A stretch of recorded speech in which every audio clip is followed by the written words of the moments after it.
कि lateral displacement.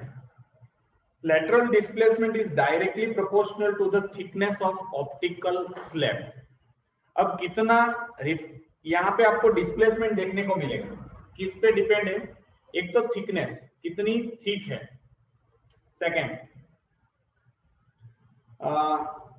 Refractive index, जितनी ज्यादा रिफ्रैक्टिव इंडेक्स होगी, रिफ्रैक्टिव इंडेक्स क्या है? स्पीड वाला या तो साइन एंगल, ठीक है। जितनी ज्यादा रिफ्रैक्टिव इंडेक्स होगा उतना ज्यादा डिस्प्लेसमेंट देखने को मिलेगा।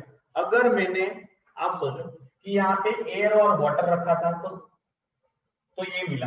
अगर ये एयर और डायमंड या तो बहुत थिक ग्लास स्लैब या तो कोई और है तो उसका ज्यादा सेम एंगल रखा, लेकिन ये थोड़ा ज्यादा मतलब बेंडिंग शो करेगा, तो उसकी वजह से जितना ज्यादा बेंडिंग शो करेगा उतना ज्यादा रिफ्रैक्टिव इंडेक्स होगा।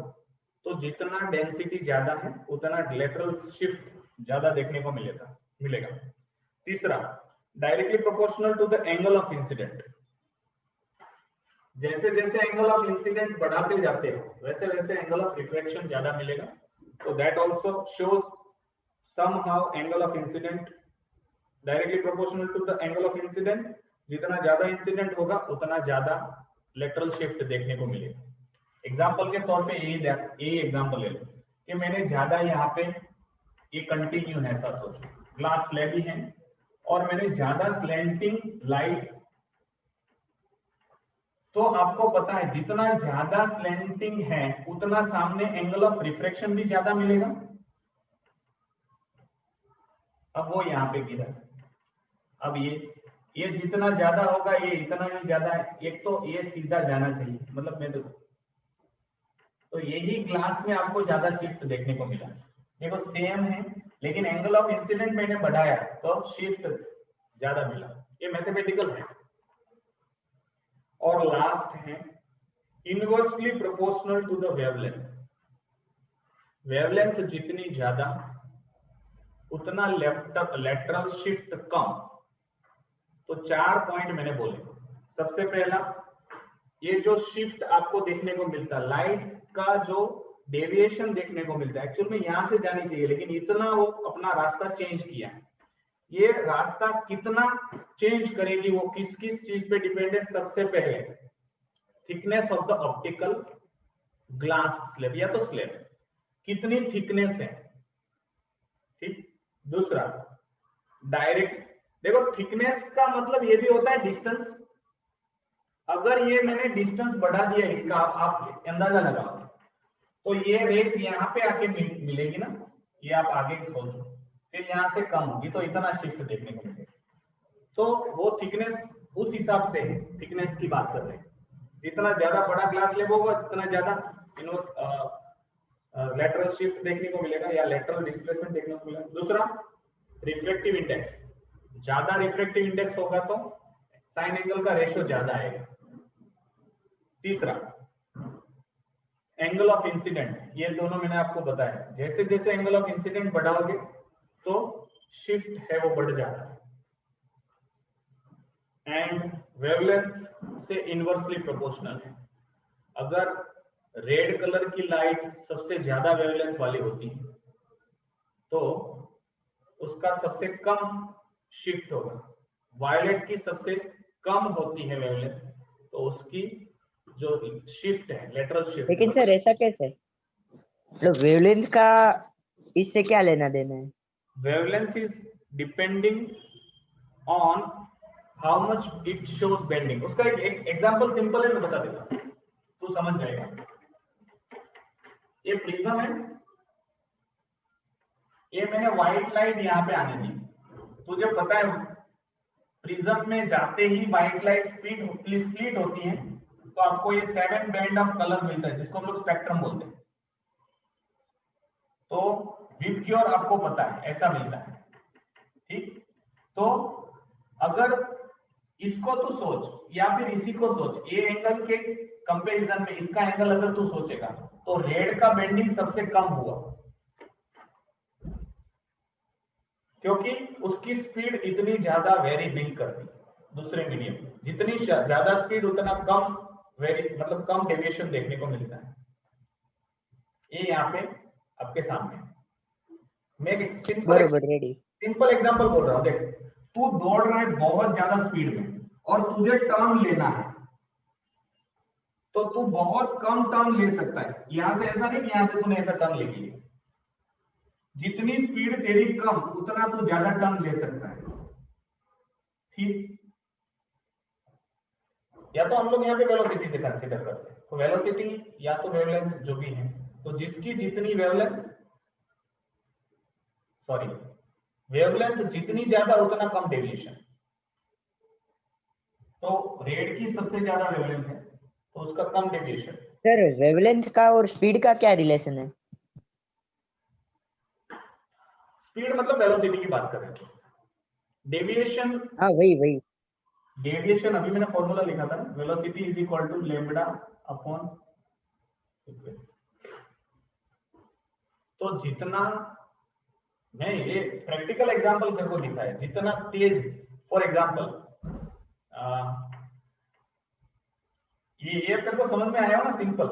तू बहुत स्पीड में दौड़ रहा है और तुझे टर्न लेना है, या तो तेरी बाइक बहुत ज्यादा स्पीड में है और तुझे टर्न लेना है, तो तू यू टर्न नहीं ले सकता। तो सेम थिंग यहाँ पे होती है, whenever light change the medium from rare to denser, it shows certain decrease in there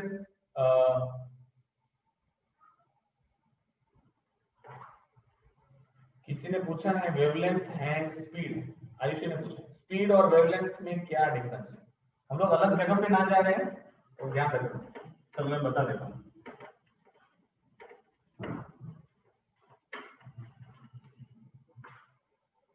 wavelength मतलब होती है दिस, ये मैंने कल ही आपको बताया। वेवलेंथ मतलब ये वाली चीज, यहां से यहां जो डिस्टेंस है दैट इज द वेवलेंथ। और स्पीड या तो वेलोसिटी को हम लोग डिस्टेंस अपॉन कितना डिस्टेंस कवर अप किया, ये 1 टर्न में कितना डिस्टेंस है दैट इज द वेवलेंथ। और वो आप मीटर पर सेकेंड बोलो या डिस्टेंस अपॉन टाइम बोलो, उसको हम लोग स्पीड बोलते। दोनों है अलग अलग, थोड़ा आप भी कंफ्यूज हो गए हो। कभी मौका मिलेगा तो मैं उस चीज, ये दोनों का मैं डिफरेंस दिखाऊंगा। हाँ बोलो। तो सर इसमें ऐसा लिखा है कि लाइट की स्पीड कम हो जाती है तो वेवलेंथ भी कम हो जाती है, तो वो कैसे? जब ये ऑप्टिकल मीडियम जब चेंज करते हैं, मतलब आपको एक ऐसा सोचो कि एक स्मूथ रोड है जिसपे सातों सात लोग साथ में चल रहे हैं, 7 लोग हैं, सबकी स्पीड सेम है, मतलब ये लाइट है, वाइट लाइट है जिसकी स्पीड 10⁸ मीटर पर सेकेंड। जैसे ही ये दूसरे रास्ते पे आए, मतलब फ्रॉम हियर, यहां से मीडियम चेंज हो रहा है। जैसे यहां से साथ में ही आ रहे थे, साथों साथ सब साथ में दौड़ रहे, लेकिन जैसे ही मीडियम चेंज हुआ तो उसकी वेलोसिटी चेंज हो जाती है। दैट वेलोसिटी, अगर आपको फ्रीक्वेंसी वाला और वेलोसिटी वाला जो कंसेप्ट था 9th में, वो ही यहाँ पे सेम लागू होता है। मैं फिर भी कहता हूं कि जब व्हाइट लाइट है, साथों साथ कलर एक साथ जब जा रहे हैं, ठीक, तो रेंज लाइट जब मीडियम चेंज करेगी तो उन सब की स्पीड चेंज होगी। क्यों? क्योंकि वेवलेंथ घट जाती है। अभी हम लोग पढ़ेंगे सबकी वेलोसिटी कम कम होती जाती है। जिसकी वेवलेंथ जितनी ज्यादा उतना उसकी स्पीड भी ज्यादा होगी। मतलब सब साथ में आ रहे थे, अब यहाँ पे जब पहुंचे हैं इस मीडियम में, अगर मीडियम चेंज कर रहा है कोई लाइट तो उसकी स्पीड घट जाती है। किसकी स्पीड कितनी घटेगी वो किस पे डिपेंड है? उसके वेवलेंथ पे। तो आपको पता है रेड की वेवलेंथ सबसे ज्यादा है, ठीक, तो उसकी जो स्पीड है वो कम गिरेगी, बहुत ज्यादा नहीं उसमें देखने को मिलेगा वेरिएशन। इसके बाद क्या था? ऑरेंज आएगा, उसके बाद yellow, green, blue, indigo and violet. तो सबसे कम वेवलेंथ वायलेट की है, इसलिए इसकी स्पीड सबसे कम हो जाएगी, इसलिए आपको यहाँ पे 7 बैंड ऑफ कलर मिला, जिसको हम लोग स्पेक्ट्रम बोलते हैं। ठीक के कंफ्यूज?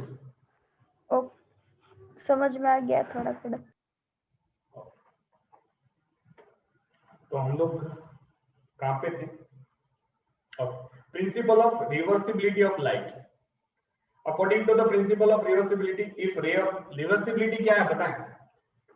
कि रेयर में से डेंसर में जा रहा है तो बैंड टुवर्ड्स द नॉर्मल, अब डेंसर में से रेयर में जाएगा band away from the normal, ये उसको रिवर्सिबिलिटी प्रिंसिपल कहते हैं। शायद हम फिर पता नहीं, मैं देख लेता हूं।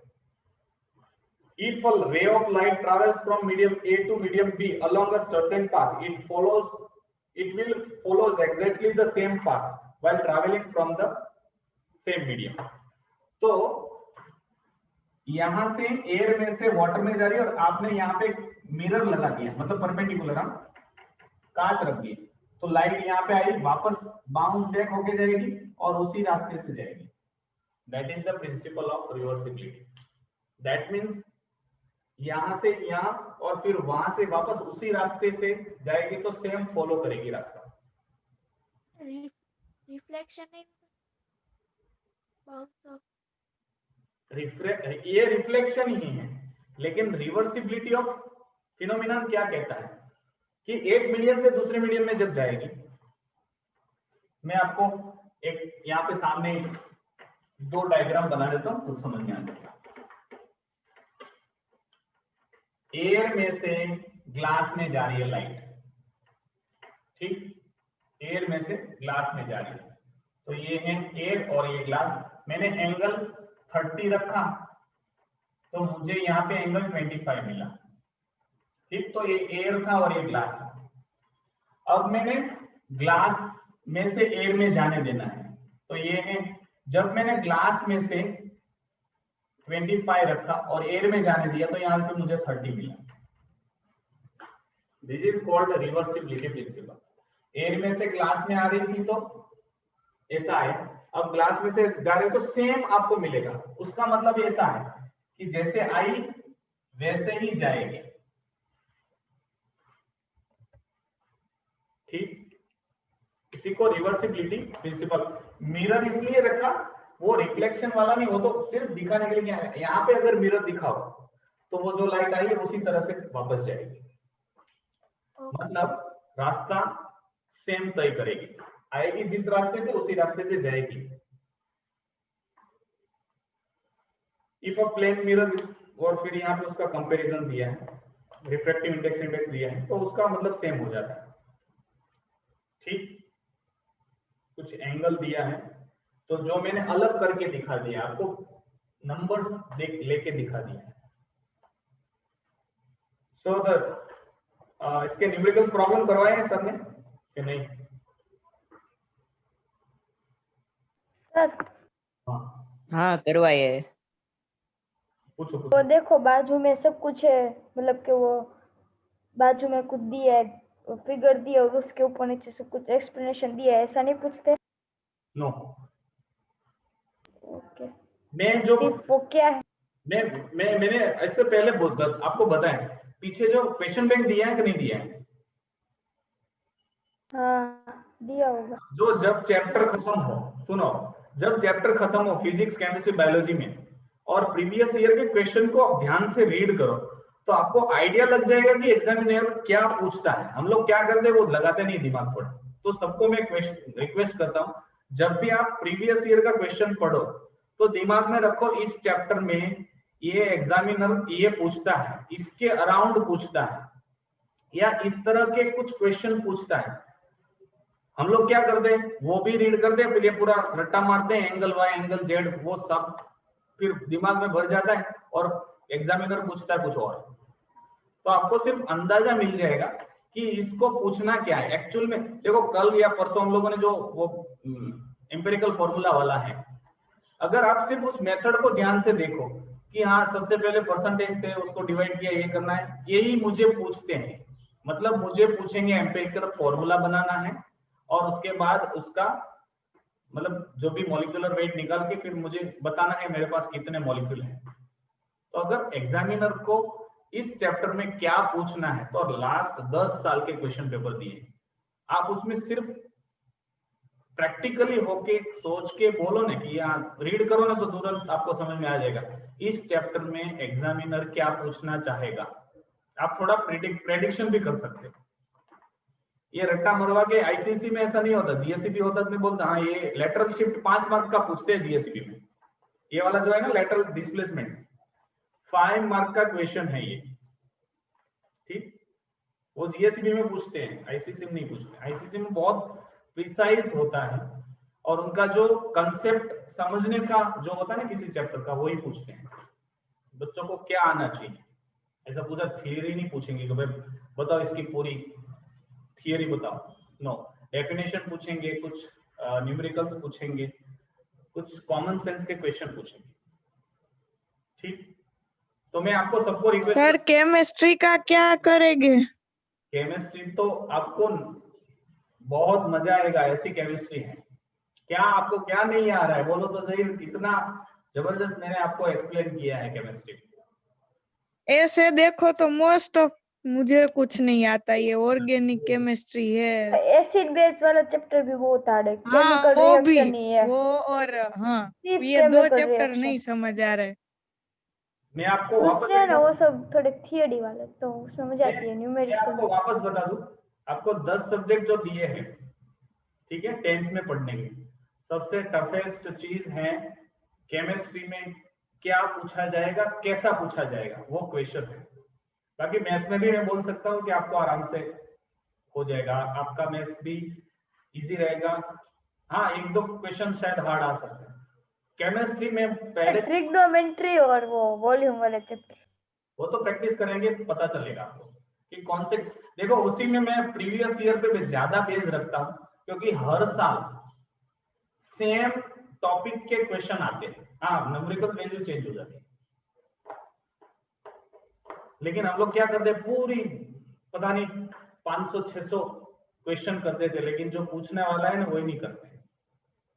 तो सब आप उनको कहना क्या क्या क्या वो पूछते हैं, वरना हम करके दूसरा जाएंगे और पूछेंगे। मेरे पास प्रीपेड मटेरियल है, मैंने शायद आपको भी वो होमवर्क में भेजा था, याद हो तो शुरू में कि ये मुझे भेजना, हाँ वो इसीलिए भेजा था। मैं 20 साल के क्वेश्चन सॉल्व करवाता हूँ एक चैप्टर के, तो आपको पता चले। लेकिन ये क्या बोलते हैं, सामने वाला ट्यूशन हुआ ही नहीं अभी, ठीक है, वो हमारी कमनसीबी सोचो या कोरोना की मस्ती समझो, इसको क्या कहें, वरना क्लियर होते दिवाली तक तो हो ही जाता। सर हमारी बोर्ड एग्जाम कैंसिल हो सकती है? कैंसिल नहीं होगी, 10-12 की बोर्ड तो लेंगे, वो हमेशा लेंगे, कैंसिल तो होगी नहीं, वो छोड़ दो। तो सर आगे की बैच वाले के तो 4-5 पेपर नहीं लिए थे, तो हमारे और 5 नहीं लिए तो क्या जाएगा?